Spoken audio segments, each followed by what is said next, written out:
मैं सुजीत जायसवाल, आपका study with Sujeet sir channel में स्वागत है। जैसा कि दोस्तों मैंने पिछले वीडियो में सिलेबस के बारे में मैंने बात किया था। साइंस टेक का सिलेबस का मैंने 3 वीडियो पढ़ा है, पार्ट 1, पार्ट 2 और पार्ट 3। आज से मैं लाइफ साइंस का सिलेबस शुरुआत करता हूं अकॉर्डिंग टू जीएस, यानी जो आपका क्वेश्चन सिविल सर्विसेज में, आईएएस में, पीसीएस में या अन्य एग्जाम में, समीक्षा अधिकारी, आरओ, ये सारे जो एग्जाम्स होते हैं, कमीशन जो एग्जाम लेता है, इन सभी के क्वेश्चन को कवर करने का मेरा ये प्रयास है। अब ये प्रयास कितना सफल है, कितना असफल है, ये आप हमको बताएंगे कमेंट के द्वारा। दोस्तों, आज से जो मैं लाइफ साइंस का सिलेबस शुरू कर रहा हूं, सबसे पहले मैं बात करूंगा लाइफ साइंस में जो सबसे मोस्ट इंपॉर्टेंट चैप्टर है, जहां से क्वेश्चन आप उठा के देखिए, बहुत आया है क्वेश्चन। अधिकतम जो आप पेपर देखेंगे तो अक्सर वहां से प्रश्न पूछता है। उसका रीजन ये है कि वो हमारे लिए बहुत ही इंपॉर्टेंट है। अगर हम दोस्तों आपसे एक प्रश्न करें, आज का जो टॉपिक है मेरा वो है ह्यूमन ब्लड।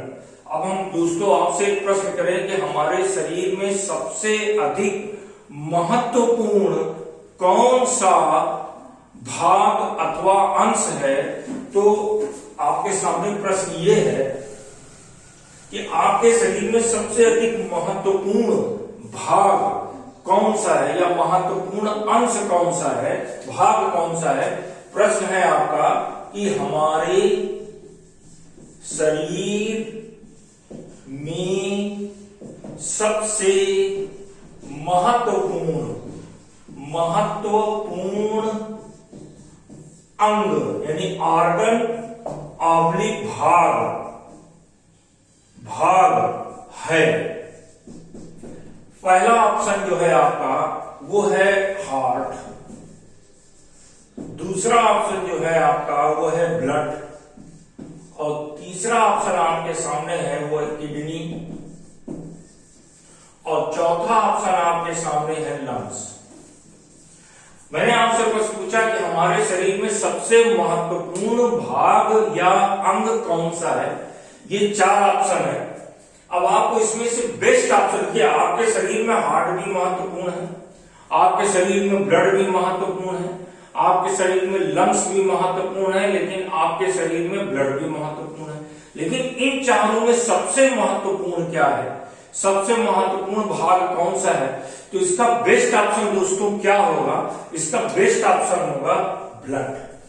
यानी हमारे शरीर में ब्लड सबसे अधिक महत्वपूर्ण। आप कहें सर ऐसा क्यों, हार्ट अटैक होता है तो व्यक्ति की मौत हो जाती है, तुरंत मर जाता है, बिल्कुल सही बात है। लंग्स में कैंसर हो जाए या लंग्स में कोई प्रॉब्लम हो जाए तो व्यक्ति की मौत हो जाती है।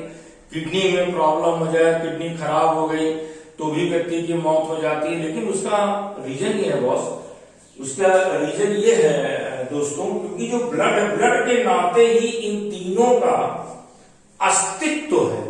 अगर ब्लड ना होता तो इन तीनों की आवश्यकता नहीं होती। आप कहें कैसे?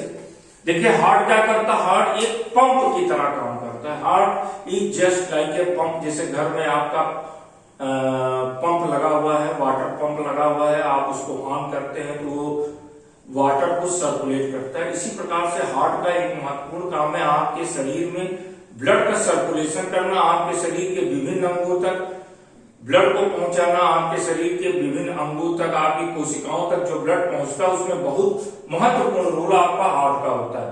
अगर ब्लड नहीं होता तो इसका कोई मतलब था नहीं। फिर बात करते हैं किडनी की। किडनी क्या करता है?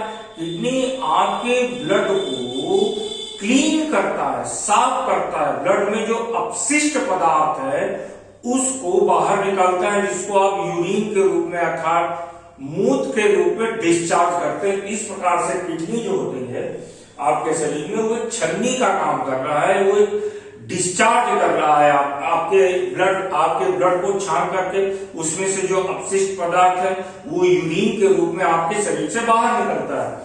और लंग्स की अगर हम बात करें, लंग्स का ये आपके ब्लड को प्योर करता है, यानी आपके ब्लड को शुद्ध करता है। आपके ब्लड को शुद्ध करने का काम लंग्स करता है, अर्थात ऑक्सीजन को ब्लड में पहुंचाता है और कार्बन डाइऑक्साइड लंग्स से होते हुए बाहर निकलती, जिस प्रक्रिया को आप ब्रीदिंग कहते हैं। तो इस तरह से लंग्स ब्लड को, आपके ब्लड को शुद्ध करता है, प्योर करता है, और किडनी आपके ब्लड को क्या करता है, वो क्लीन करता है, साफ करता है, और हार्ट लगातार पंप किया रहता है।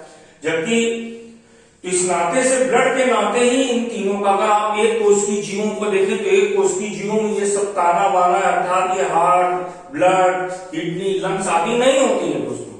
एक कोष की जीव में सीधा सीधा फूड मटेरियल आप देखेंगे, आपने पढ़ा होगा, यूकैरियोटिक कोशिका होती है, प्रोकैरियोटिक कोशिका होती है। प्लांट सेल में सेल वॉल होता है, एनिमल सेल में सेल वॉल नहीं होता। अब एनिमल सेल में प्लाज्मा मेम्ब्रेन होती है, जिसके द्वारा रिस करके जो भोज्य पदार्थ है वो सेल तक पहुंचता है, साइटोप्लाज्म तक पहुंचता है, और वो भोज्य पदार्थ पहुंचने के बाद रेस्पिरेशन होता है। रेस्पिरेशन के द्वारा उस भोज्य पदार्थ में, जैसे ग्लूकोज है, तो रेस्पिरेशन में क्या होगा, वो ग्लूकोज टूटेगा with the help of oxygen, और जब ग्लूकोज टूटेगा तो जल बनेगा, और क्या बनेगा, कार्बन डाइऑक्साइड बनेगी, ऊर्जा बनेगी। ऊर्जा जो है वो स्टोर हो जाएगी, कहाँ स्टोर हो जाएगी, माइटोकॉन्ड्रिया में।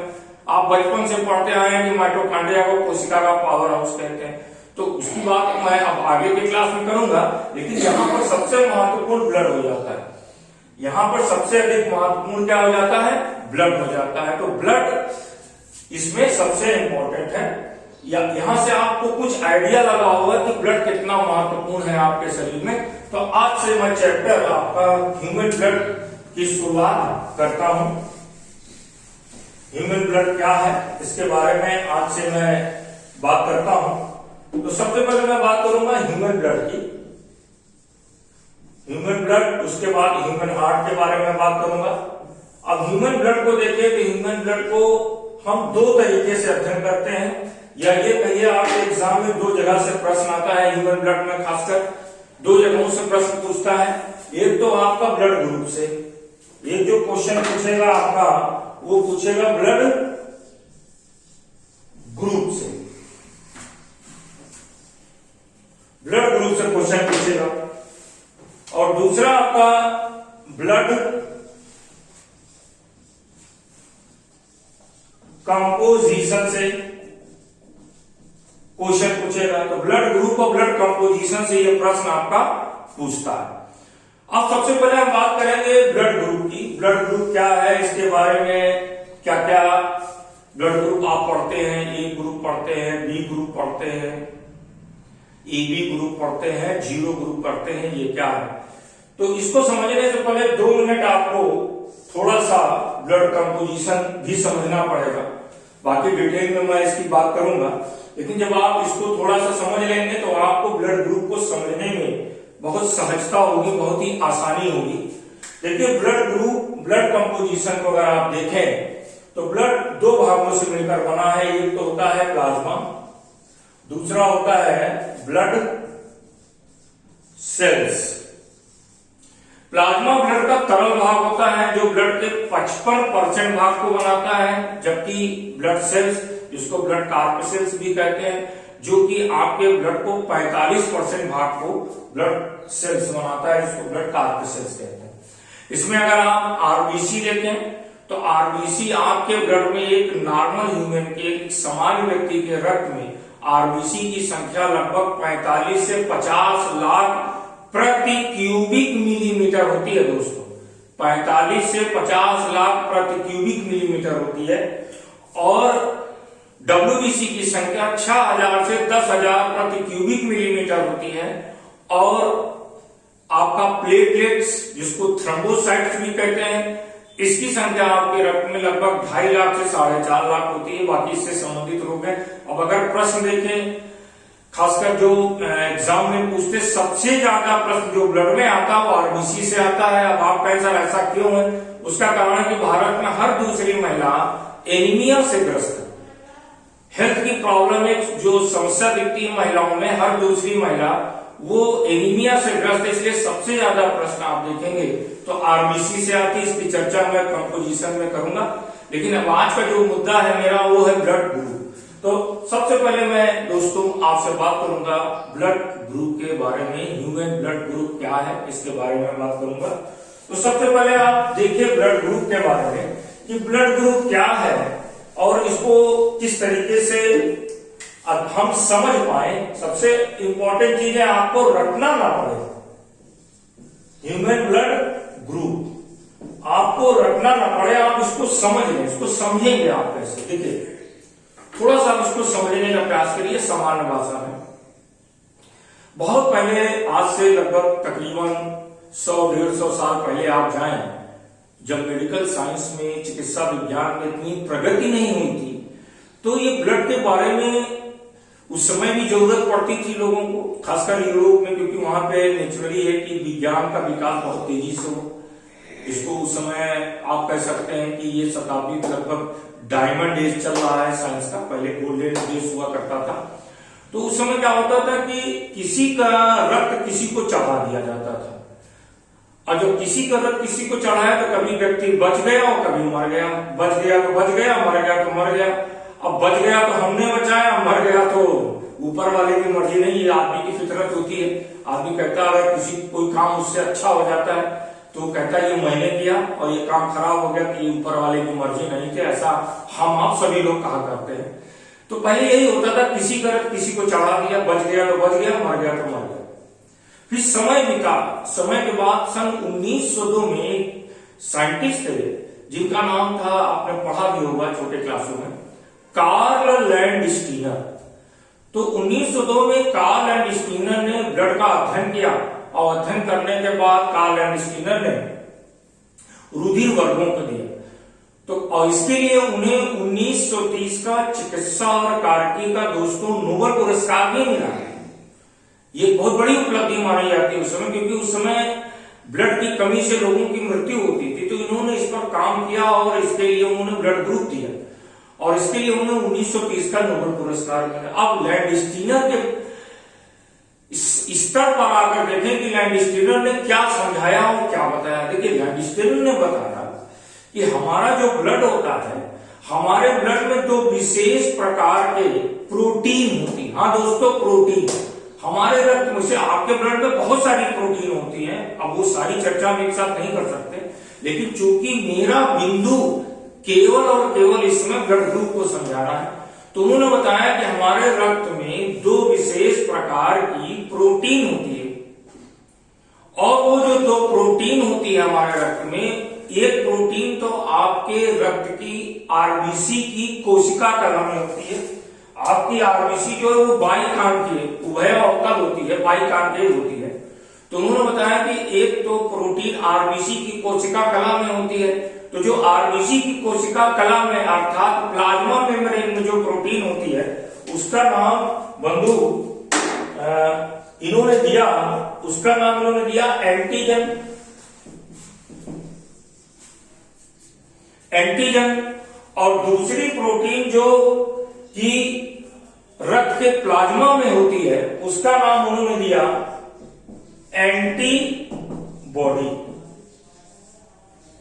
एक एंटीजन होती है, एक एंटीबॉडी होती है। अब एंटीजन दो प्रकार की होती है, जिसे संकेताक्षर कैपिटल ए और कैपिटल बी से प्रकट करते हैं। इसी प्रकार से एंटीबॉडी भी दो प्रकार की होती है, जिसे स्मॉल ए और स्मॉल बी से प्रकट करते हैं।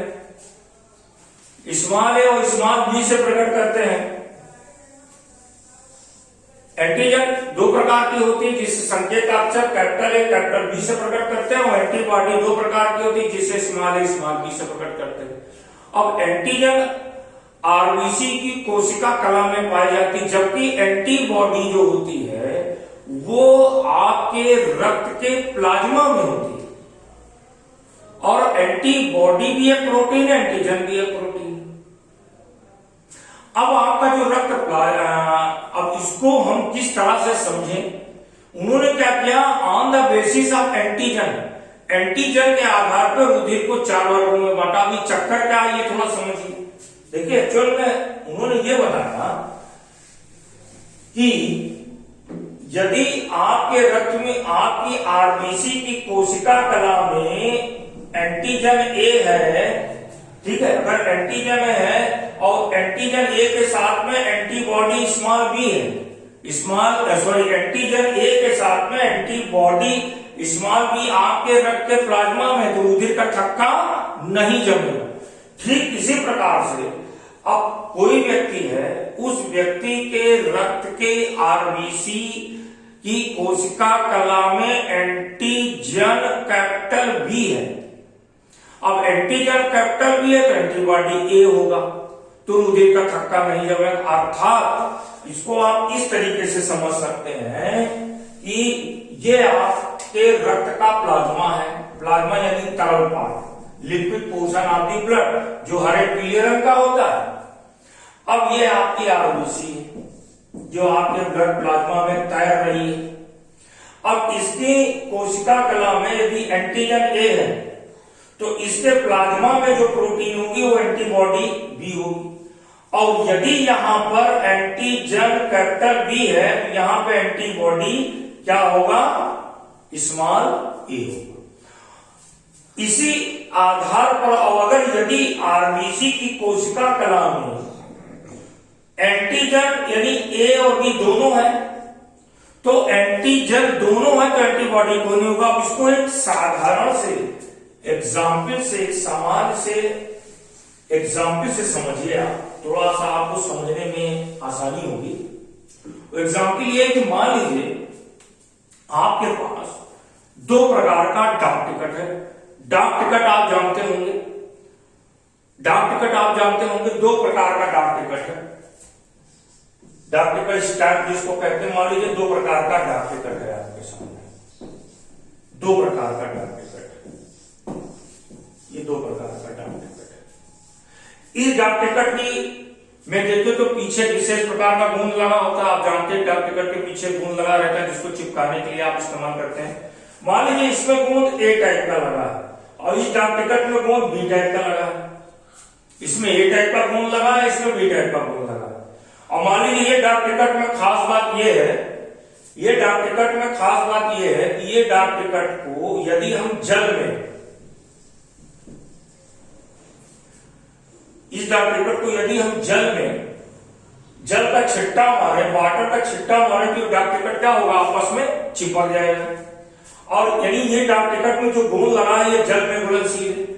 ठीक इसी प्रकार से जो ये दूसरे प्रकार का डाक टिकट है इसमें बी टाइप का गोंद लगा है। अब इस गोंद में खास बात यह है कि इसमें मान लीजिए पेट्रोल का छींटा मारे, पेट्रोल का छींटा मारे तो ये डाक टिकट क्या होगा, आपस में चिपक जाएगा।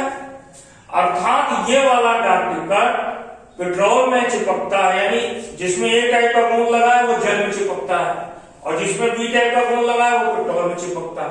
अब अगर हम इस वाटर को स्मॉल ए मान लें और पेट्रोल को स्मॉल बी मान लें, अब ये इसके साथ होगा तो चिपकेगा, ये इसके साथ होगा चिपकेगा, ये इसके साथ है और ये इसको साथ है तो क्या होगा, नहीं चिपकेगा। अर्थात एंटीजन ए के साथ एंटीबॉडी स्मॉल बी हो और इसको अगर हम एंटीजन एंटी बी की संज्ञा दे दें, अगर एंटीजन ए के साथ एंटीजन ए के साथ एंटीबॉडी क्या हो, स्मॉल बी हो और एंटीजन बी के साथ एंटीबॉडी स्मॉल ए हो तो रुधिर का थक्का नहीं जमेगा। बिल्कुल यही कॉन्सेप्ट वहां पे होता है।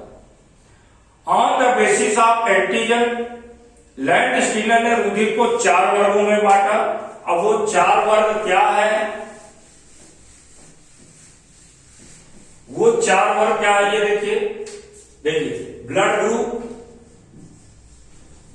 ब्लड ग्रुप, फिर एंटीजन जिसको आप हिंदी में प्रतिजन कहते हैं, प्रतिजन, और दूसरा हो गया आपका एंटी बॉडी।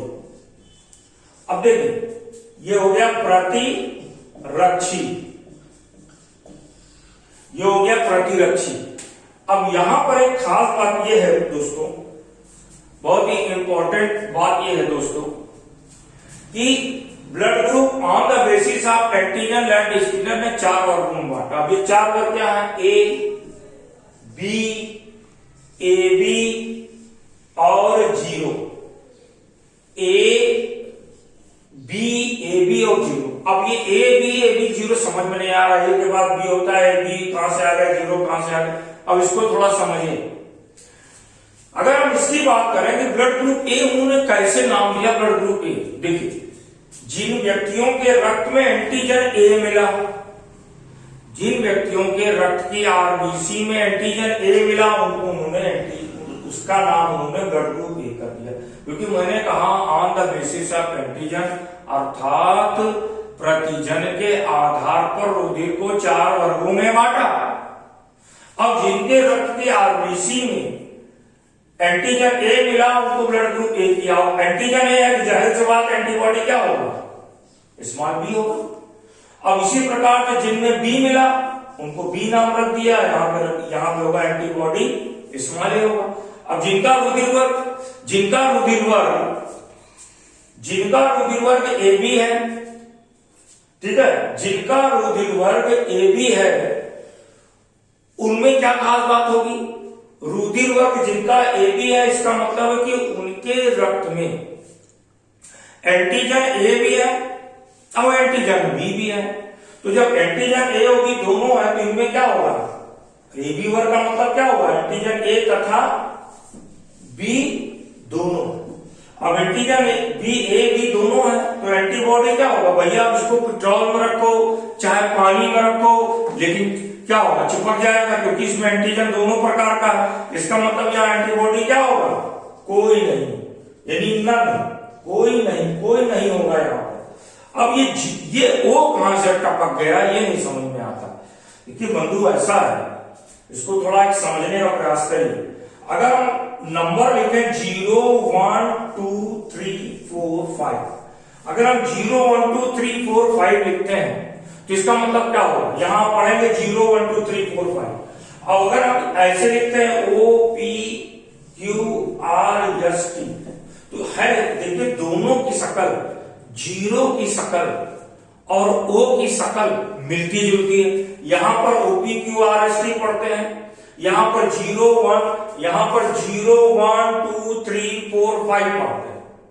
तो अब होता क्या है कि यहां पर इन्होंने 0 वर्ग दिया, ना कि O वर्ग है। अब आप लोग इसे O पढ़ देते हो, एक्चुअल में इसे 0। जैसे ही 0 पढ़ना शुरू करेंगे, आपका कॉन्सेप्ट अपने आप बनने लगेगा। 0 का मतलब कुछ नहीं, 0 का मतलब कुछ नहीं, इसका मतलब क्या हुआ कि जो 0 वर्ग का मतलब हुआ, यहां पर कोई नहीं का मतलब 0 वर्ग वाले वो लोग हैं, अर्थात O वर्ग वाले वो लोग हैं जिनकी आरबीसी में कोई भी एंटीजन नहीं पाया जाता।